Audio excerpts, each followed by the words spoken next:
Hey guys, welcome to episode number 158. Today we have a special episode as I'm going to be focusing on my Endlers. As you can see here, I have one of my hang-on breeder boxes and it's got a small colony of Endlers. This is an order I got a couple weeks ago, actually, before I went on vacation. And they managed to make it through the vacation with just an automatic feeder, which is pretty awesome. But these guys are the original black bar Endlers, and as you can see, they definitely have that black bar pattern going, towards their chest there in the middle of the fish. And they do have some red and green coloration as well. The females are obviously more of a plain color, just like you would see in a guppy, but those are the original black bar Endlers. And as you'll see, as I go from breeder box to breeder box, a lot of these fish look similar, but the color variations are what makes them different. So these are certified N-class Endlers from AdrianHD. I got these in the mail today, and it's kind of hard to see their colors right now. They're kind of washed out, but these are the lime green Endlers, and I'm sure the colors will pop a little bit more when I get them into the tank. But if you view these at the right angle, and once they get a little bit more comfortable, you will see that they do have a green kind of metallic sheen that goes the length of the fish, at least on the males. And they do have a little bit of red, especially towards the tail, and they do have a little bit of blue, especially towards the fins. So, and they do have some black markings as well. So those are the lime greens, which are pretty cool, and they will be living in this tank here. This first tank. The original black bars will probably live in the 20-gallon long. I'll probably set that back up for them, but that's who is going to live in the tank directly behind them. Moving over here to my second tank, I have my orchid Endlers, and these are very, very beautiful fish. They're some of the most colorful of the Endlers, and they're very interesting because their coloration does vary quite a bit from fish to fish. Again, it's kind of difficult to see all of the colors that they carry in this small breeder box, but once I move them into the tanks, you might be able to see them better. But these are the orchid Endlers, and as you can see, they are doing well as well.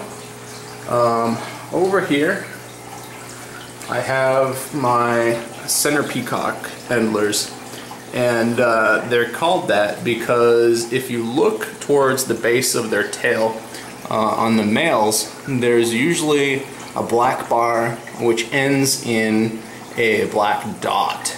And if you're familiar with other peacock type colorations in other fish, that's kind of the distinguishing factor there. So they do have the black markings, they have the red markings, and if these get developed at some point, it's probably going to center around that peacock marking towards the tail. So that's kind of the variation that these guys have.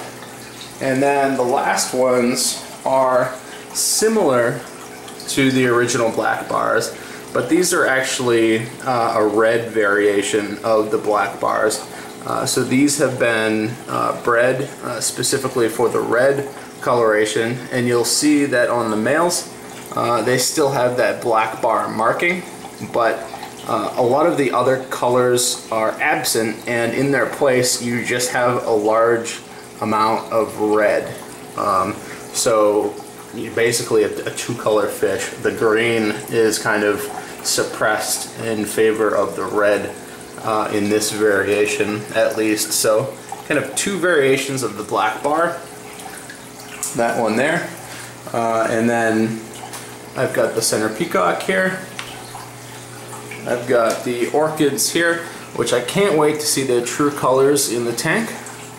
And then I've got the lime greens here and the original black bars here. So the plans of these are to put the 4 color variations that I got from AdrianHD, which are all of these fish, into these 4 tanks, and then the fish that I got previously, which are also N-class black bar. I didn't get them from AdrianHD, but they will be going into a 20-gallon long tank. I'm not quite sure where, but that's the plan right now, to keep each one of these color variations separate and distinct. I've even thought about putting some sort of barrier in between each tank to make sure no fish can jump from tank to tank, even though these guys are fairly small, and I don't think they could make that jump. It's kind of daunting. I might do that just to make sure that they don't mix and interbreed, because I do want to keep these color variations separate. I'm planning on colony breeding these. So I've got 10 pairs in each one of these breeder boxes, and I'm hoping that those 10 pairs will turn into hundreds of fish once I get them into these tanks and once they start breeding. So I will make a separate video outlining exactly how this entire system works, but I just wanted to share with you guys the shipment that I got in from AdrianHD and all of the awesome fish that will now be inhabiting these tanks. As I start to work on these fish and as they get comfortable, I'll try to take some photography, some still photography, which really demonstrates the colors of these fish, because right now they've only been out of the box for a couple hours, and they don't really have a background that you can see their colors against, and I'm sure they're not showing all of their colors, their true colors, quite yet, because they have been in a bag for 2 days. But as you can see, they seem very happy and healthy. The males are displaying for the other males and the females, and you know, everyone looks like they're doing pretty good.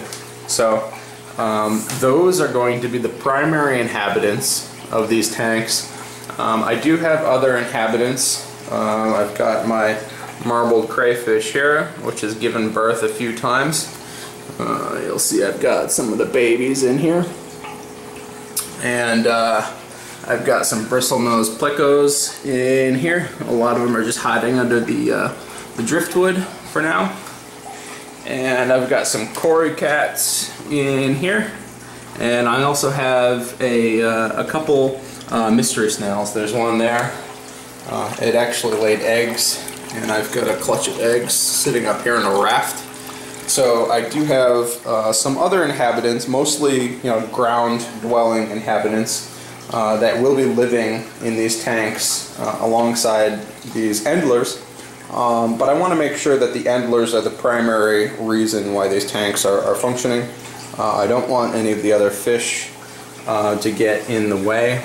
And in the case of the crayfish, I might end up having to sell some of these off and move the rest of them somewhere else, because I don't want them preying on the Endlers. But essentially, once I get each one of these tanks established with one line of Endlers, the females, or the pregnant females, are going to go in the breeder boxes. As you see, I've got 3 per tank, and that's where I'm going to let her drop her fry, and that's where the fry are going to grow out a little bit. And everyone else is just going to be free to colony breed inside the 40-gallon tank. So there's plenty of room for plenty of fish. I've definitely got the filtration capacity over here, so I'm not worried about that. And I'm just waiting for some of these plants to grow out to kind of fill in the tank. Most of it's Java moss. So that's kind of the plan, and those are the fish that I got in. I'm really excited about all of the color variations, and I hope you guys enjoyed, and I'll see you later.